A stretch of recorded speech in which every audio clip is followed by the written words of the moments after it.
पूर्वांकरा ये कंपनी हमारे आज रडार पर 1975 में शुरू हुई दिग्गज रियल एस्टेट कंपनी पूर्वांकरा का ज्यादातर फोकस प्रीमियम अफोर्डेबल सेक्टर पर है, जिसने अच्छा खासा ग्रोथ देखा है। ऑफ कोर्स आपको बता दें कि पूर्वांकरा रियल एस्टेट में एफडीआई हासिल करने वाली देश की पहली डेवलपर है। कंपनी अब तक 74 प्रोजेक्ट्स पूरे कर चुकी है, साथ ही 43 मिलियन स्क्वायर फीट एरिया को डेवलप कर चुकी है। रियल एस्टेट से अब सेक्टर को बजट से क्या उम्मीदें हैं, ये जानने की कोशिश करेंगे और सेक्टर के सामने क्या अभी भी चुनौतियां हैं, उनको कैसे पार किया जाए। हमारे साथ कंपनी के सीईओ अभिषेक कपूर शो में जुड़ रहे हैं। मिस्टर कपूर, गुड आफ्टरनून, बहुत-बहुत शुक्रिया। नए साल की आपको बहुत-बहुत बधाई सर। जैसा हमारी रिसर्च भी बता रही है, ये सेक्टर बहुत फेवरेबल दिख रहा है 2022 के लिए भी। तो पहले तो बताएं सर, क्या लग रहा है 2022 में डिमांड ट्रेंड्स जो हमने पीछे देखे, वो बेहतर, इससे भी बेहतर हो सकते हैं, या ये कंटिन्यू करेंगे आप इस तरीके की जो परफॉर्मेंस है सस्टेन कर पाएंगे? Good afternoon Swati, thank you. धन्यवाद आप के शो पे बुलाने के लिए। तो देखिए, मेरे हिसाब से डिमांड जो जिस मोड पे है आज, ये कंटिन्यूड बॉयंसी रहेगी डिमांड में।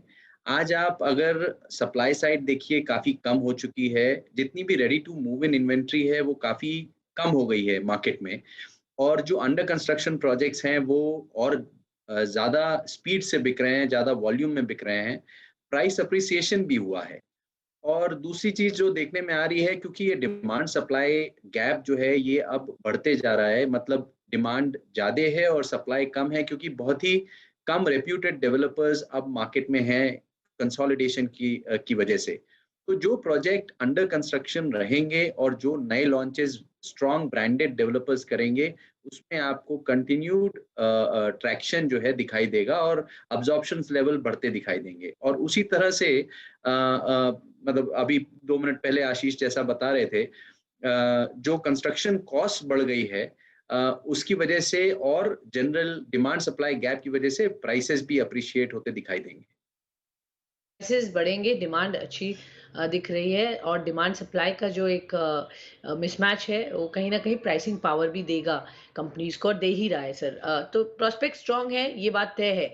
अब समझ लेते हैं बजट, क्योंकि वो एक बड़ा इवेंट आ रहा है और वहाँ पर बहुत उम्मीदें लगाकर हर सेक्टर सोचता है कुछ ना कुछ अनाउंसमेंट्स उनके फ़ेवर में हों। तो इस बार रियल एस्टेट के लिए क्या करना चाहिए सरकार को? ऑलरेडी काफ़ी स्टेप्स लिए हैं, ये हमें मानना होगा, बट और भी क्या चीज़ें आयन आउट होनी चाहिए जिससे सेक्टर और भी बेहतर ग्रो करे? अ, मुझे लगता है 3 की इश्यूज हैं जो एड्रेस होना ज़रूरी है इस सेक्टर के लिए। एक तो ये जो कंस्ट्रक्शन कॉस्ट बढ़ी है, लेबर कॉस्ट बढ़ी है, कमोडिटी प्राइसेस की वजह से, उसका थोड़ा इम्पैक्ट मार्जिन्स पे हो रहा है और प्राइसेस पे भी हो रहा है। उसको थोड़ा स्टेबलाइज़ करने के लिए अगर या तो जीएसटी को घटा दिया जाए और 5% पे लाया जाए इनपुट टैक्स को, और या फिर इनपुट टैक्स क्रेडिट दिया जाए। तो ये दोनों चीज़, इसमें से कोई भी एक चीज़ अगर गवर्नमेंट एक्सेप्ट कर लेती है प्रपोज़ल में, तो इससे काफ़ी फ़र्क पड़ेगा रियल एस्टेट सेक्टर को। सो ये एक एक मेन इम्पोर्टेंट है। दूसरी चीज़ जो है इंडस्ट्री स्टेटस की है। रियल एस्टेट सेक्टर आज से नहीं, पिछले कई सालों से आप देखिए, हमारा हमारा जो बिज़नेस इंडस्ट्री है, वो हाईएस्ट एम्प्लॉयर है पूरे कंट्री का। और एक ये ग्रोथ इंजन है कंट्री की इकोनॉमी के लिए, और इसको बढ़ाने के लिए अगर गवर्नमेंट इंडस्ट्री स्टेटस देती है इस सेक्टर को, तो उससे बहुत लाभ होगा सेक्टर का, क्योंकि फिर हम जो है बैंक में लोन ले सकते हैं कम दरों पे और हम प्रायोरिटी सेक्टर में आ सकते हैं। तो वो एक बहुत बड़ा स्टेप होगा इस सेक्टर के लिए, ऑर्गेनाइज करने के लिए भी। तीसरा, कस्टमर के लिए जो बेनिफिट्स गवर्नमेंट अनाउंस कर रही है आज की डेट में, स्पेशली इनकम टैक्स के चलते, वो मुझे लगता है कि और बेनिफिट्स देने चाहिए गवर्नमेंट को। इनकम टैक्स डिडक्शन को रिन्यू करना चाहिए और इंक्रीज करना चाहिए, क्योंकि देखिए आज जो घर के प्राइसेस हैं और जितना लोन लोग ले रहे हैं, इनफैक्ट आप देखिए लिक्विडिटी भी अच्छी है बैंकिंग सेक्टर में। तो आज रियल एस्टेट में अगर फंडिंग करनी है रिटेल कस्टमर को, तो उस जैसे डिमांड बढ़ेगी वैसे ही लेंडिंग बढ़ेगी। तो अगर टैक्स बेनिफिट कंटिन्यू करें, इनकम टैक्स बेनिफिट कंटिन्यू करें और बढ़ाएं ओनरशिप पे और इंटरेस्ट पे और प्रिंसिपल रिपेमेंट पे कस्टमर्स के लिए, तो उससे काफी एडवांटेज मिलेगी। ऑलराइट, तो ये 3 स्पेसिफिक डिमांड्स हैं जो सरकार को देखनी चाहिए जिससे सेक्टर को और भी ग्रोथ मिले सर। बट हम एक बार आपकी कंपनी के बारे में भी थोड़ा-सा बात कर लेते हैं क्योंकि हमने देखा आपने बहुत बड़ा एक अनाउंसमेंट किया है to add developable area of 14 million square feet अगले 6 से 9 महीने में। तो ये बहुत बड़ी इन्वेस्टमेंट्स की बात की आपने। क्या एग्ज़ैक्टली प्लान्स है sir? How will you go about it? Funding कैसे करेंगे? देखिए स्वाति, हमारे ये सारे प्रोजेक्ट ऑलरेडी एक्वायर्ड हैं, हमें कोई लैंड का कॉस्ट इनकर नहीं करना है। हमें सिर्फ लॉन्च करना है और सैंक्शन के कॉस्ट हैं और लॉन्च कॉस्ट है इसमें। तो जहाँ तक इन्वेस्टमेंट लैंड का है वो ऑलरेडी हो चुका है, फिर बाकी के जो इन्वेस्टमेंट होंगे वो कंस्ट्रक्शन में होंगे। तो ये तो इन्वेस्टमेंट की बात हो गई। दूसरा, जो हमारे प्रोजेक्ट्स लॉन्च होने वाले हैं, उसको आप 3 पार्ट में देखिए। पूर्वांकरा लिमिटेड में करीब 5 मिलियन स्क्वायर फुट लॉन्च होगा और प्रोविडेंट में जो कि हमारा अफोर्डेबल हाउसिंग है, उसमें और एक करीब 5 मिलियन स्क्वायर फुट लॉन्च होगा और पूर्वा लैंड जो हमारा प्लॉटेड डेवलपमेंट का आर्म है, ब्रांड है, उसके अंदर करीब 4 million square foot. So total 14 million square foot जो है, ये लॉन्च होगा और ये 9 सिटीज़ में है। हम पूरे साउथ और वेस्ट में बिज़नेस करते हैं, मल्टीपल सिटीज़ में करते हैं। इसकी वजह से हमें एक एडवांटेज मिलता है कि हम मल्टीपल ज्योग्राफी में मल्टीपल लॉन्चेस और 3 अलग-अलग ब्रांड के अंदर करते हैं, तो इससे काफ़ी फ़ायदा मिलता है। इसकी वजह से हमारे पास बैंडविड्थ भी होती है और एबिलिटी भी होती है मल्टीपल लॉन्चेस की। मल्टीपल लॉन्चेस होंगे अगले 6 से 9 महीने में आप इस पर काम शुरू कर देंगे। इनके कंप्लीशन कब तक हो जाएगा और ये कहाँ-कहाँ पर आ रहे हैं सर? बॉम्बे में ऑलरेडी एक प्रोजेक्ट अंडर लॉन्च है। बैंगलोर में हमने लास्ट क्वार्टर में एक प्रोजेक्ट ऑलरेडी लॉन्च कर दिया था, वो प्लॉटेड डेवलपमेंट में था, टिवोली हिल्स। आगे हम कोच्चि में, बैंगलोर में, चेन्नई में, कोयंबटूर में, पुणे में, इन सभी मार्केट्स में नए लॉन्चेस कर रहे हैं।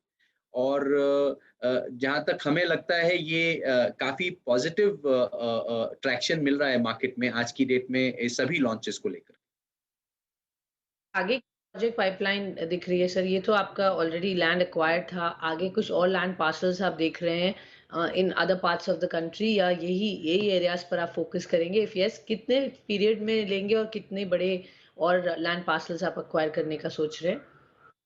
जी बिल्कुल लैंड एक्विजिशन हमारा एक कांस्टेंट प्रोसेस होता है। देखिए जहाँ से आप लैंड आइडेंटिफाई करते हैं, एक्वायर करते हैं और जब तक आप लॉन्च करते हैं, उस पीरियड में ऑलमोस्ट 2 से 3 साल लग जाते हैं। तो हमारे लिए ये ज़रूरी होता है कि जैसे-जैसे हम लॉन्च करें, अपनी पाइपलाइन को भी रोबस्ट रखें और रॉ मटेरियल खत्म नहीं होना चाहिए हमारे पास। तो वो एक कंटीन्यूअस प्रोसेस है। हमारा फोकस इन्हीं मार्केट्स में रहेगा जो कि अगले मतलब ये बेसिकली 5 मेन मार्केट्स है, बाकी छोटे मार्केट्स हैं बट बैंगलोर, हैदराबाद, चेन्नई, मुंबई और पूना में हमारा मेन फोकस रहेगा और बाकी के मार्केट्स में जो हमारे एग्जिस्टिंग प्रोजेक्ट्स हैं वो लॉन्च होंगे और अपॉर्चुनिस्टिकली हम ओपन रहेंगे अपॉर्चुनिटीज के लिए बट हमारा फोकस साउथ और वेस्ट में कंटिन्यू रहेगा। स्वाति, ओके। आपका एक और सवाल था जो मैंने मिस कर दिया पिछली बार। ये सारे प्रोजेक्ट्स जो मैंने 14 मिलियन स्क्वायर फुट के बताए वो सारे 2.5 साल से 5 साल के बीच में कंप्लीट होंगे। सर एक सवाल ज़रूर है अब लोगों के मन में क्योंकि आपने कहा डिमांड सिचुएशन अच्छी है, प्राइसेज़ डेफ़िनेटली यहाँ से बढ़ेंगे। सवाल ये है कि कितने बढ़ेंगे और कब तक बढ़ेंगे? क्या कहेंगे सर प्राइस हाइक्स को लेके बिकॉज़ इनपुट कॉस्ट भी काफ़ी बढ़ी हैं ऑफ लेट, तो अब नेक्स्ट प्राइस हाइक कब आएगा और कितना आएगा? स्वाति, मुझे ये लगता है कि अगले 6 से 9 महीने में आप करीब 10 से 15% प्राइस राइज देखेंगे। और ये जनरल मार्केट में रहेगा लेकिन सीमित रहेगा ब्रांडेड स्ट्रॉन्ग डेवलपर्स के पास जिनकी डिलीवरी ट्रैक रिकॉर्ड स्ट्रॉन्ग है और जिनके प्रोजेक्ट कंटिन्यूड कंस्ट्रक्शन में है। तो उन तक ही सीमित रहेगा लेकिन आप करीब 10 से 15% देख सकते हैं प्राइस इंक्रीज अगले 6 से 9 महीने के अंदर। प्रीटी सब्सटैंशियल सर 10 से 15% अगले 6 से 9 महीने में प्राइस हाइक्स आ सकते हैं और ये ब्रांडेड कंपनीज पर ज़्यादा रहेगा। तो इतनी डिमांड है यानी इतना प्राइस अब्ज़ॉर्ब हो सकता है और डिमांड पर आपको लगता है इससे कोई असर नहीं पड़ेगा ख़ास? जी देखिए, पिछले साल में भी प्राइस इंक्रीज हुआ है ऑलरेडी। आप अगर ट्रेंड देखें लास्ट ईयर का, खाली लास्ट कैलेंडर ईयर का और ये फाइनेंशियल ईयर के पिछले 9 महीने का, तो प्राइसेस ऑलरेडी बढ़े हैं 8 से 12 टका और उसमें अब्जॉर्प्शन पे इम्पैक्ट बल्कि बढ़ा ही है। जो डिमांड है वो बढ़ी है। खाली ये है कि जैसा मैंने कहा ये सीमित है कुछ प्लेयर्स के बीच में, और ये जनरल मतलब हर प्लेयर को ये अपॉर्चुनिटी शायद न मिले, लेकिन ये प्राइस कंटिन्यूड रहेगा और डिमांड भी सस्टेन रहेगी। तो डिमांड सस्टेन रहेगी। सर, किस तरीके की आप प्रॉफिटेबिलिटी या मार्जिन्स अब एक्सपेक्ट करते हैं? अब रियल एस्टेट एक तरह से बाउंस बैक कर चुका है। पिछले 1 डेढ़ साल में हमने देखा अच्छे ट्रेंड्स हैं, डिमांड स्ट्रॉन्ग है, आगे प्रॉस्पेक्ट्स भी अच्छे दिख रहे हैं। तो किस तरीके की रीज़नेबल मार्जिन्स या प्रॉफिटेबिलिटी हम उम्मीद कर सकते हैं इस सेक्टर की तरफ से आगे आने वाले समय में? और जिस तरह से इसकी कनेक्टिंग सेगमेंट्स हैं sir, home decor, pipes, plywood, paints, ये भी बढ़ रहे हैं। इनकी भी प्राइसेज़ बढ़ेंगी आपको लगता है? जी देखिए, ये प्राइसेस ऑलरेडी काफी कुछ बढ़ चुके हैं। जो कमोडिटी प्राइसेस हैं वो ऑलरेडी बढ़ चुके हैं, और उसका इम्पैक्ट ऑलरेडी अलग अलग सेक्टर्स पे हो रहा है। मैं एक खाली थोड़ा डेविएट करूंगा। आप अगर देखिए इंडस्ट्री का जो कॉन्फिडेंस है आज बिजनेस में, वो बढ़ गया है। किसी भी इकोनॉमिक साइकिल में अगर आप देखें तो पहले इंडस्ट्री का कॉन्फिडेंस बढ़ता है, इंडस्ट्री के इन्वेस्टमेंट्स बढ़ते हैं, और फिर कस्टमर कॉन्फिडेंस बढ़ता है, और फिर वो एक वर्चुअस साइकिल में कन्वर्ट हो जाता है। तो जहां तक हमें लग रहा है, जो अभी नया बजट आएगा और जो इकोनॉमिक एक्टिविटी को बढ़ावा गवर्नमेंट दे रही है और जो पॉलिसीज बना रही है, उसके चलते प्राइवेट सेक्टर का इन्वेस्टमेंट के इम्प्रूवमेंट के चलते, कंज्यूमर कॉन्फिडेंस के इम्प्रूवमेंट के चलते ओवरऑल एक पॉजिटिव इम्पैक्ट रहेगा बिजनेस के ऊपर और अब्जॉर्प्शन के ऊपर ओवरऑल। और सारी इंडस्ट्रीज, जो अलाइड इंडस्ट्रीज जिनकी आपने बात की, उनको सबको ये एडवांटेज मिलेगा, क्योंकि ओवरऑल इकोनॉमिक एक्टिविटी इससे बढ़ेगी। सो मुझे लगता है कि आई थिंक ये पॉजिटिव ईयर रहेगा। और मार्जिन का जहां तक सवाल है, मार्जिन हमारे बिजनेस में इंडस्ट्री में जनरली 25 से 35% एबिटा मार्जिन रहती है बिजनेस की। और मुझे लगता है दैट मार्जिन अब जो है वो प्रोटेक्ट होगी। देखिए इंटरेस्ट कॉस्ट भी कम हुई है, लिक्विडिटी सिस्टम में बढ़ी है, ओवरऑल प्राइस भी स्टेबलाइज्ड है, मार्जिन प्रोटेक्टेड हैं क्योंकि प्राइस इंक्रीज हुई है इवन दो कॉस्ट बढ़ी है। तो मुझे लगता है ये स्टेबलाइज रहेगा और ये मार्जिन प्रोटेक्टेड रहेंगे। प्रोटेक्टेड रहेंगे और यहाँ पर ट्रेंड्स बहुत स्ट्रॉन्ग दिख रहे हैं, प्रॉस्पेक्ट्स भी बढ़िया है। बहुत-बहुत शुक्रिया सर रियल एस्टेट सेक्टर के बारे में बताने के लिए, किस तरीके का आउटलुक दिख रहा है और आगे क्या ग्रोथ प्लान्स है आपकी कंपनी के और बजट से क्या थी उम्मीदें।